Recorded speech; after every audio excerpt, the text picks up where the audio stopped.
The next part of the training explains how to plant your seeds. There is more than one way to plant native seeds. We are giving general advice in this video. There will be additional advice, including region-specific instructions under Hub Resources. This should be sufficient for you to be successful. But California has many microclimates, all with their own challenges. It could benefit you to continue your own education locally. You can consult your local native nurseries, native planting society, or connect with other hubs in your area on our Hub Facebook group. If you are a native gardening aficionado, we would love your input and advice. Having the right type of soil is important. Use a good quality, well-draining soil. Some nurseries and garden centers are starting to carry a native plant blend, but it can be expensive for bulk growing. Typically, cactus mixes or garden potting mixes are also suitable, although anything with added perlite can be used. We have had great success using a well-draining organic topsoil that currently sells for under $3 a bag at Lowe's. Some people recommend half potting soil, a quarter part perlite, and a quarter part sand for drainage. You can begin with moist soil prior to filling the pots. The soil shouldn't be overly wet. It is perfect when it begins to form a clump when squeezed in your hand. I prepare it that way in a bucket. Dry soil can be hydrophobic and water can run off and not be fully absorbed into the soil. For most plants, such as gum plant and celia, California buckwheats, and bladderpot, we recommend using 3 or 4-inch nursery pots. However, you can grow some plants in 6-cell pony packs, such as Clarkia, yarrow, and milkweed. More experienced gardeners may want to start seeds in trays or flats and then transplant them. A great way to get free pots is to post in your local Buy Nothing group or on Nextdoor, and always let friends and family know you are looking for pots. Make sure you disinfect used pots with vinegar or the like. If you choose a container like red Solo cups or yogurt cups, make sure to poke several holes in the bottom to allow for good drainage. 6-cell pony packs are a great option for milkweed because if you need to hand out at least 4 to 6 milkweed plants to anyone just starting their butterfly garden. Monarch caterpillars are voracious feeders and can go through milkweed fast, so it's important to have enough when caterpillars show up. Planting your seeds. Fill your pots with soil. When filling your pots with soil, push down firmly to settle the soil, but do not overly compact it. Wet the soil, which will give you an idea of if you need to add more. The depth of the planting hole is dependent upon the size of the seed. The hole should be 1 or 2 times the seed's diameter. Very small seeds can be surface sown. Place anywhere from 2 to 4 seeds. Milkweed seeds are larger and easier to see. We suggest planting 2 or 3 per container or cell. Lightly bury. Typically, native seeds are used to being on the surface when they fall and somewhat have access to light. You can also bury them with sand. Water very gently. You don't want to disturb the seeds. Do not water too heavily, as it can create enough movement to displace seeds and interfere with successful germination. Place the container outdoors so it gets morning sun or in a south-facing window to sprout. And don't forget to label your pots, especially if you're planting multiple different natives at the same time. Nectar plants are planted in fall. They need the cold of fall and winter to germinate, which they get from growing outside. There are some annuals that you can start in late winter or early spring, depending on where you are, such as Clarkia and Poppy. Because those are faster, plant those when the days are getting longer. Be sure to give those away before they flower.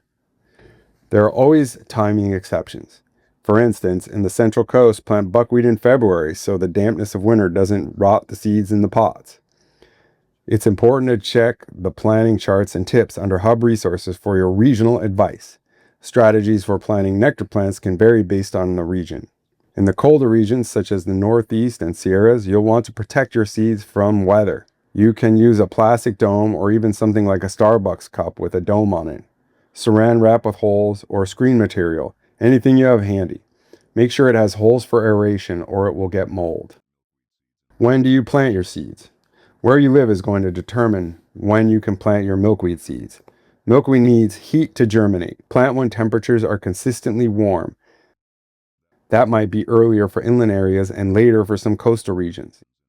In extreme hot zones, such as the San Joaquin Valley or Inland Empire, you can start your milkweed as early as November and up until February.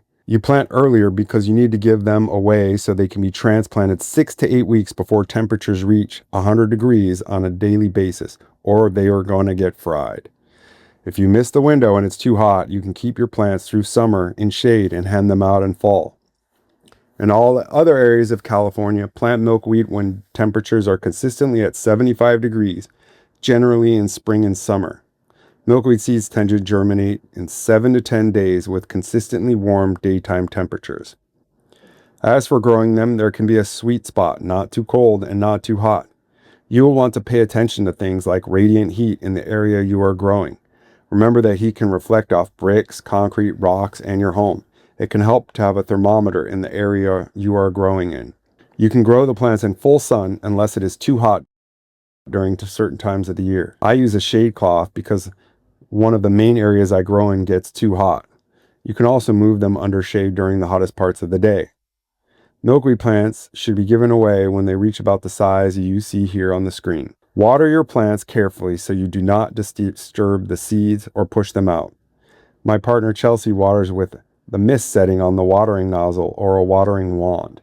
It has a light spray and keeps the seeds from getting displaced.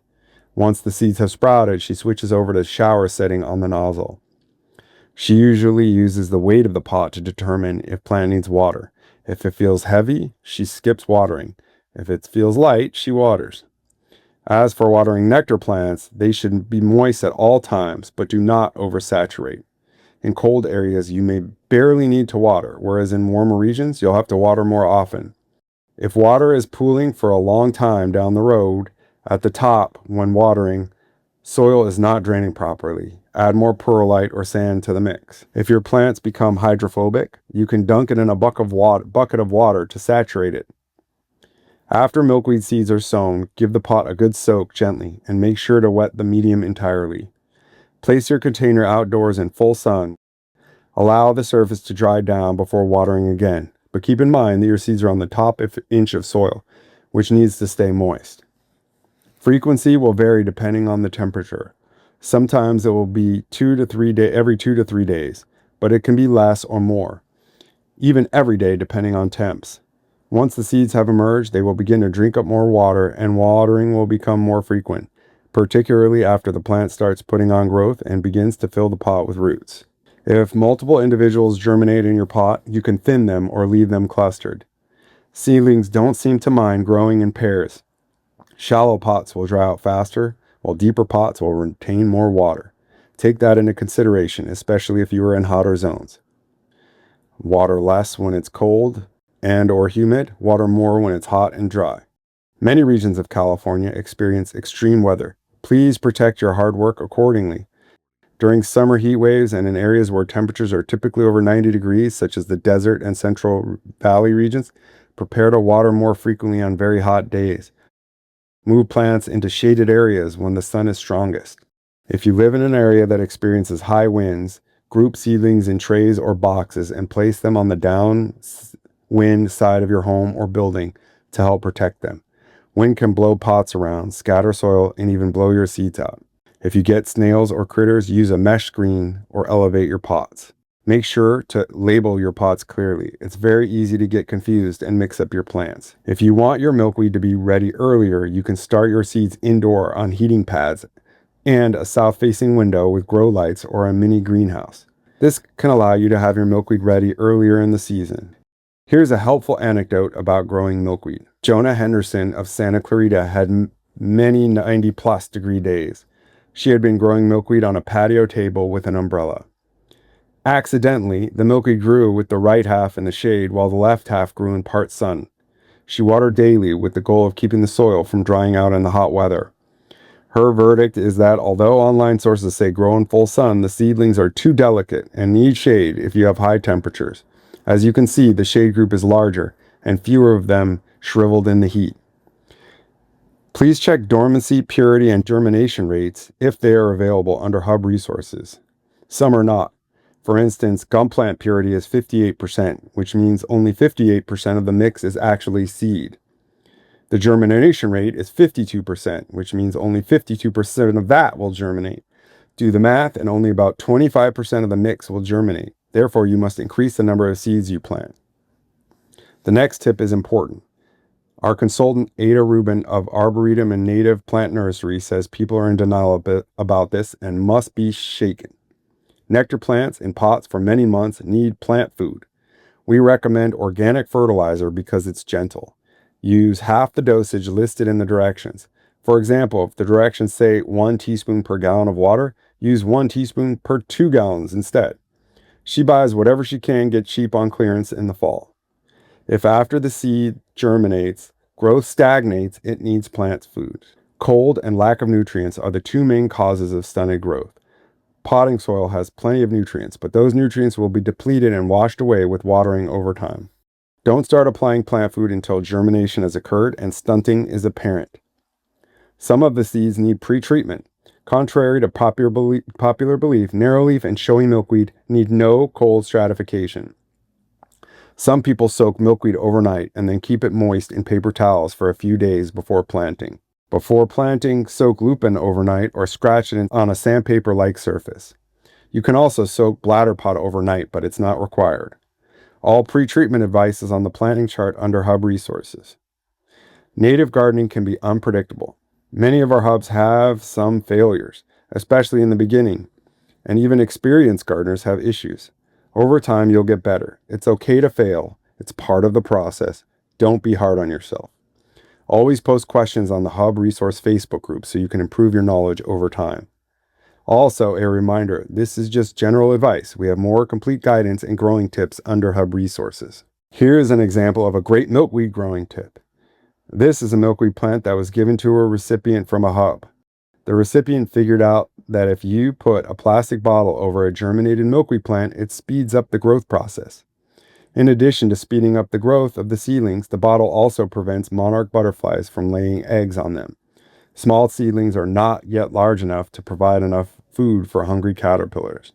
I wouldn't do this trick in extreme heats because your milkweed will fry. The Hub then posted the trick on Facebook Hub group. Hub feedback and sharing techniques is how we all grow, so make sure you share your little tricks and techniques. Thank you for taking the time to do this training. I wish you the best of luck with the success of your plants. Our struggling ecosystem and all the plants and amazing wildlife in it need our help. I believe the biggest untapped resource we have is people. You, me, us. Welcome to the Monarch Fellowship. Please take the quiz, order your seeds, and start planting.